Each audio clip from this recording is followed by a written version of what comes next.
Bonjour, bonjour. Bonjour. Bon, aujourd'hui, j'aimerais parler de ces canulars informatiques, tu sais, ces fausses rumeurs qui circulent sur Internet. Ah oui, il y en a assez. Hein. Ouais, qui encombrent aussi bien nos boîtes mail que nos esprits. Ouais. Alors, ces canulars que l'on nomme hoax, tu vois, en anglais. Et il y a des sites web, des Hoaxbusters ou Hoaxkiller par exemple, qui sont là pour soi-disant lutter contre ces propagandes et essayer de démêler le vrai du faux. Et qui font un travail d'investigation assez poussé apparemment. Alors là, j'ai un exemple d'hoax complètement délirant. C'est l'histoire d'un tribunal rabbinique ultra-orthodoxe à Jérusalem qui aurait récemment condamné à mort un chien par lapidation. Un chien parce qu'il serait, alors là tu vas rigoler, la réincarnation d'un avocat laïque qui aurait insulté les juges religieux 20 ans plus tôt. Voilà. Qu'est-ce qu'il ne faut pas entendre? Alors à quoi ça sert tous ces canulars à la noix? Mais franchement, c'est n'importe quoi. Oui, on peut. Faudrait pas poser la question comme ça. À quoi ça sert? C'est plutôt à qui ça sert.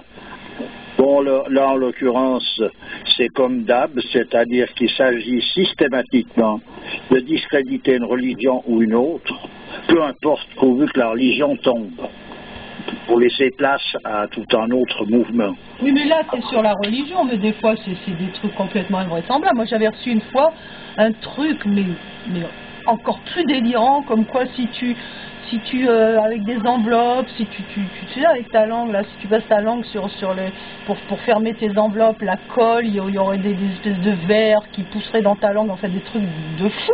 À quoi ça sert? Oui, mais je dis toujours à qui ça sert, dans le sens que il y a une volonté délibérée de torpiller la vérité, et en particulier la religion. J'insiste là-dessus. Donc la vérité, on entend bien que, sans parler de hausse, au niveau des canulars, on est servi. On peut s'apercevoir, c'est que les rois du canular, c'est souvent les informations officielles.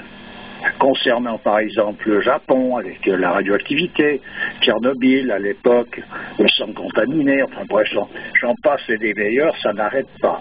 Il y a l'Arche de Zoé aussi qui a fait pas mal de gorges chaudes, soit par un bout, soit par un autre. L'implication de Sarkozy dans l'histoire et tout ça? Il y a le suicide ou le meurtre, du Temple du Soleil qui s'est suicidé ou qui a été assassiné. On voit bien que les informations officielles sont souvent à l'origine du canular. Est-ce que ce ne serait pas pour brouiller un peu les pistes? C'est, en tout cas, disons que ceux qui mettent en place ces choses-là en ont un intérêt.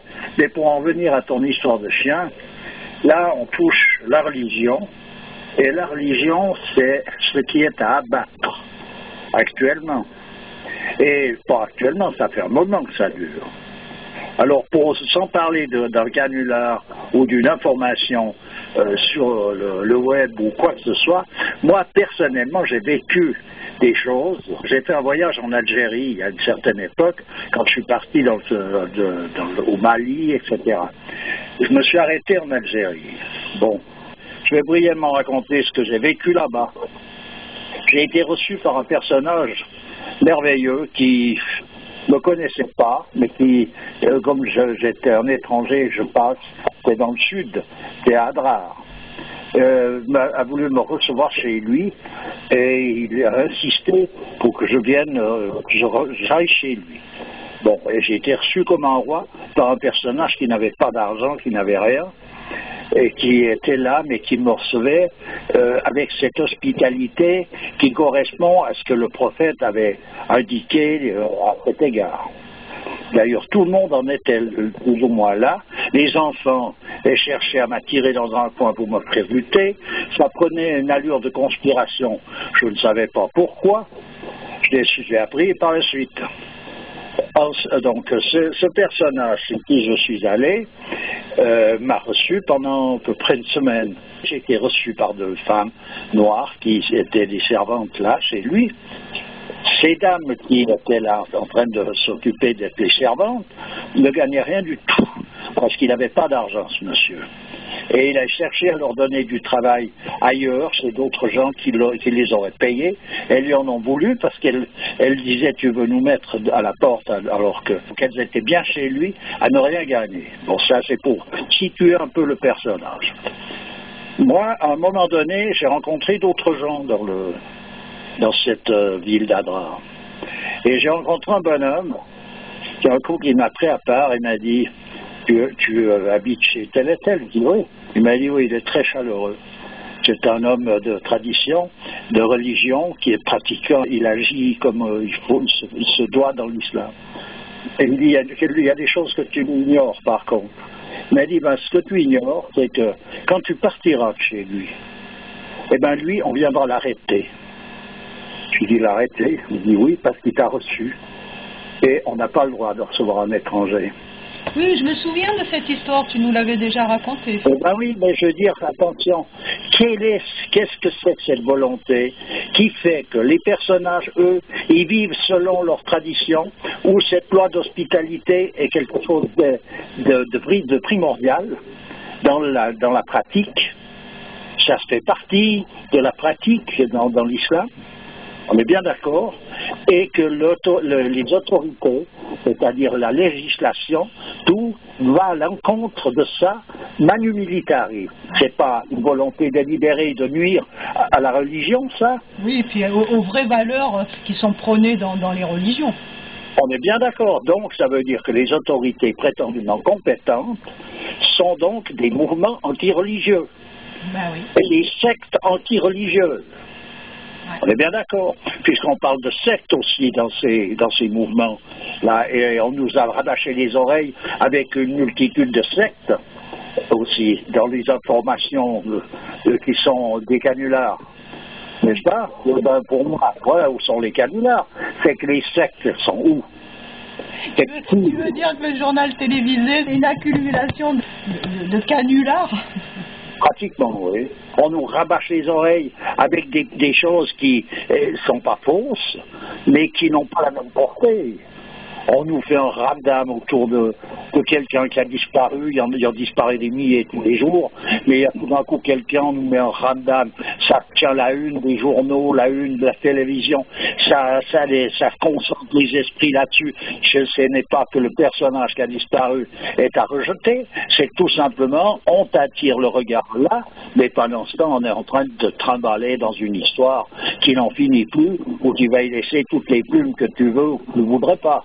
En fait, c'est l'utilisation d'informations qui sont la plupart du temps justes, mais pour la construction d'une réalité qui sera fausse. Déjà, et puis pour cacher d'autres informations qui devraient être divulguées et qui, elles, sont soigneusement mises de côté. Par exemple. Oui. N'est-ce pas? Alors, il n'y a qu'à voir un peu tout. C'est la loi de la diversion, en fait, c'est ça. Voilà, il n'y a qu'à voir ce qui se passe autour de DSK, ce qui se passe autour. Actuellement, on est en plein dans les viols, la pédophilie, ça n'en finit plus. On amuse tout le monde avec ça. C'est pas que c'est pas une réalité. C'est plus que ce que l'on veut bien nous expliquer. Et il y a plus de gens impliqués là-dedans qui sont d'ailleurs connus. Et qui n'a pas besoin de chercher à courir après. Si les autorités prétendument voulaient sévir là-dedans, ils pourraient y aller, puis on aurait des cortèges qui passeraient à la télévision. Ça n'est pas le cas, on vise celui-ci, on vise celui-là, on vise l'autre, parce qu'il y a des conflits d'intérêts là, et c'est tout, pour arrêter, quoi. Enfin, c'est un peu ce qu'on voit là avec ce qui se passe avec Luc Ferry, qui a mis vraiment le doigt dans un engrenage. Tout le monde lui est tombé dessus comme sur le pauvre diable, c'est une expression. Hein.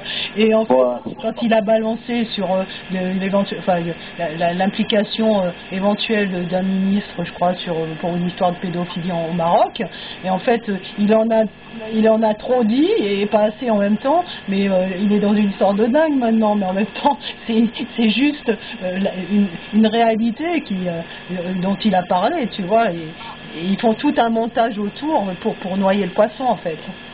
Oui, mais c'est ça.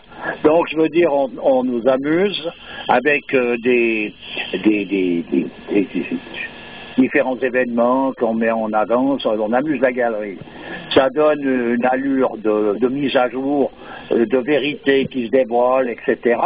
Mais en réalité, ça cache de nouveau quelque chose qui est beaucoup plus grave. Le cas que je viens de citer sur l'Algérie, il ne faut pas oublier que c'est une nation qui est censée représenter l'islam aussi, et que c'est les principaux responsables de cette nation qui agissaient dans ce sens-là. Oui, mais c'est la mafia qui est entre les mains de la mafia. En se prétendant être les défenseurs de l'islam. Donc il faut bien voir où est, qui est, quoi là-dedans. C'est quelque chose. Quand tu vois comment ils ont mis à sac ce pays, les dirigeants, c'est surtout pas eux qui vont être les représentants de la religion. Faut pas exagérer non plus. Non, mais je veux dire, c'est partout pareil, c'est que la religion, pour autant qu'elle ait tout ce qui a, comment est-ce qu'il faut dire, une vraie valeur, ça c'est quelque chose qu'il faut cacher. On te cache ce que je viens de dire. Ouais. L'hospitalité en question des personnages qui, eux, maintiennent leur posture par rapport à la religion. C'est-à-dire qu'ils accomplissent les rites comme ils doivent le faire et ils vivent d'une manière où justement, par exemple, pour en revenir à ce cas, où l'hospitalité est primordiale. On s'en le cache. On vient te raconter des histoires. C'est comme certainement sur le judaïsme. On nous cache tout sur le judaïsme. Mais on vient nous raconter l'histoire du chien qui est réincarné, des conneries comme ça. Ou après, il y a ces mouvements qui s'appellent sionistes ou autres, qui sont des mouvements politiques. Mais on te cache ce que représente véritablement cette religion. On n'en sait rien. On n'en parle pas en seul mot de valeur. Tu vois, c'est pas pour rien qu'on détruit toutes les minorités, tous ces peuples-là qui survivent actuellement à travers la planète. Il y a une émission que j'aime bien, tu vois, qui est, bon, c'est du show, mais c'est quand même représentatif. Enfin, ça montre un petit peu, tu peux avoir un peu une vision de comment vivent ces gens-là. C'est l'émission de Frédéric Lopez, Rendez-vous en terre inconnue, où tu vois, il fait venir un personnage du showbiz dans un endroit très reculé de la Terre pour vivre avec des personnages comme ça, tu vois, et ils ont un choc culturel, ils repartent de là, c'est vraiment une leçon de vie pour eux, et c'est assez émouvant comme émission, tu vois, et tu te rends compte à quel point ces valeurs dont tu parles, là, que tu as retrouvées en Algérie, sont perdues dans nos sociétés actuelles, quoi. Elles sont non seulement perdues, mais elles ont été cachées de manière à ce que plus personne puisse les connaître. L'homme, pour qu'il puisse être manipulé comme une crêpe, il faut qu'il ait perdu toute notion de l'orientation. Donc on désoriente tout un chacun de manière à pouvoir l'orienter du côté du troupeau qui va en direction de l'abattoir. Voilà ce qui se passe. Et ça, c'est pas d'aujourd'hui. Mon voyage, c'était en 73, donc ça fait déjà quelques années. Et puis c'était déjà comme ça quand je suis arrivé là-bas. Donc ça datait d'avant. Ça datait de la libération de l'Algérie. Voilà. Donc la libération de l'Algérie, voilà ce que c'est. Ouais. C'est rien d'autre. Donc qui c'est qui a libéré l'Algérie? On est bien d'accord qu'il y a quelque chose, c'est constamment camouflé, c'est constamment, donc on vit dans le mensonge continuel dans les informations, continuel, c'est constant, il n'y en a pas une de bonne. On est bien d'accord. On ne sait pas ce qui se passe véritablement. Regarde concernant la radioactivité suite à ce qui s'est passé à Fukushima. Ouais. Ouais, je veux dire, bon, là j'ai mis une vidéo là sur ce bonhomme français qui vit là-bas. Enfin, c'était un auditeur qui l'avait mise au départ. Il est un peu exalté, le bonhomme, mais il y a de quoi. Hein. Donc, bah oui, il est sur place, lui, il est en train de la manger, celle-là. Ouais, voilà, on est en train de bouffer la pilule et il nous explique ce qui se passe en réalité là. Donc, je veux dire, ça tu n'en entends pas parler. Ben non. De cette réalité. Ça devrait être la une sur les chaînes de télévision. Alors, c'est une réalité que le bonhomme est en train de vivre. Il y est sur place. Il voit bien qu'il est en train d'y mourir, lui. Bah oui, la réalité, c'est que bon, tu peux pas balancer ça dans les actualités, alors que la France est la première... C'est la première à vouloir continuer le mouvement dans le nucléaire, là. Oui, voilà, tout à fait. Donc, c'est une contre-pub, évidemment. Voilà, bon, ben, d'accord. Mais je veux dire, donc, qui fait quoi là-dedans? Il y a un moment donné, c'est quand même pas compliqué de s'apercevoir qu'on est dans un asile de dingue, là. Ouais. Hein, on est bien d'accord. C'est-à-dire que il s'agit de commettre des folies de manière systématique et puis de prôner ça et dégrader systématiquement tout ce qui aurait de la valeur en y montrant qu'un aspect qui est soit totalement faux, soit quelque chose qui fait partie de l'inévitable, c'est-à-dire dans une tradition, dans un monde traditionnel, il n'y a pas que des choses qui nous apparaissent comme étant merveilleuses. Mais par contre, on ne nous indique pas la totalité. On nous en donne que la partie qui fait que, vous voyez, quand même, c'est pas bien. Bien sûr, c'est l'histoire du poignet coupé, parce que le voleur a été surpris. On nous raconte que des histoires de cet ordre-là, alors que j'ai déjà expliqué comment ça se passait en réalité. Avant qu'on coupe un poignet à un voleur dans l'islam, il faut qu'il ait aucune autre solution en lui-même lui permettant de corriger sa propre attitude. Autrement, ça n'existe pas. N'est-ce pas? Puis ensuite de ça, en cas de famine, on abroge cette loi, elle disparaît de la circulation, parce qu'on ne peut pas demander à des gens de ne pas prendre quelque chose à manger qui est à leur portée de main, alors qu'ils sont en train de mourir de faim. Ça, on ne nous la raconte pas. On nous raconte que c'est des barbares qui coupent tous les poignets. Mais même les prétendus musulmans, ils appliquent ça avec cet esprit-là. Oui, donc on est dans le délire. Total. Et puis les prétendus musulmans détruisent la religion comme les autres, c'est-à-dire que c'est un mouvement qui va à l'encontre de tout ce qui a de la grandeur, tout ce qui a de la valeur, tout ce qui représente la vérité et tout ce qui peut être religieux, c'est à détruire de manière systématique. Donc c'est là où il faut chercher où est le lézard, ce serait pas chez celui-ci, celui-là, puis l'autre, puis pas, lui a raison, l'autre a tort. C'est là qu'il y a quelque chose. En fait, on utilise la religion pour assouvir les gens et défendre les intérêts des puissants, tout simplement. Et on peut bien voir encore qu'ils sont manœuvrés, c'est encore une manipulation. Quel intérêt est-ce qu'ils ont? Puisque de toute façon, les puissants, c'est d'avoir le pouvoir et d'avoir le fric qui correspond. Donc ils l'ont. Qu'est-ce qu'ils ont besoin, en plus de discréditer des choses qui, pour elles, n'ont aucun intérêt apparent? Eh bien, de garder ces privilèges-là. Oui, mais pour garder, ça veut dire qu'il faut diviser la population jusqu'à la dissolution totale. Mais qui peut les amener à être dans une disposition d'esprit telle que celle-là?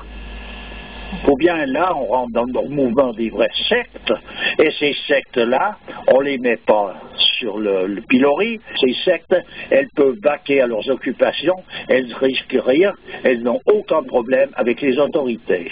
Et ces sectes qui sont, elles, à l'origine de ces mouvements de destruction de ce que représente la religion en particulier, et la vérité en général, on n'en parle pas comme étant des sectes. Oui, c'est évident. Par contre, on met en avant des personnages qui, eux, vont se trouver dans un délire ou un autre, ou même dans une réalité, mais qui est tordue à partir d'un certain moment, et on va les mettre sur le pilori en les montrant du doigt comme étant des sectes qui sont dangereuses. Oui, qui peuvent l'être, hein.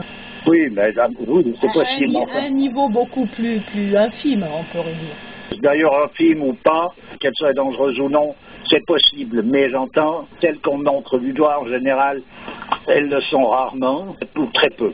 En tout cas, il faut toujours un arbre pour cacher la forêt. Oui, comme d'habitude. Voilà. Écoute, je te remercie, puis je te dis à bientôt. Oui, à bientôt. Allez, au revoir. Au revoir.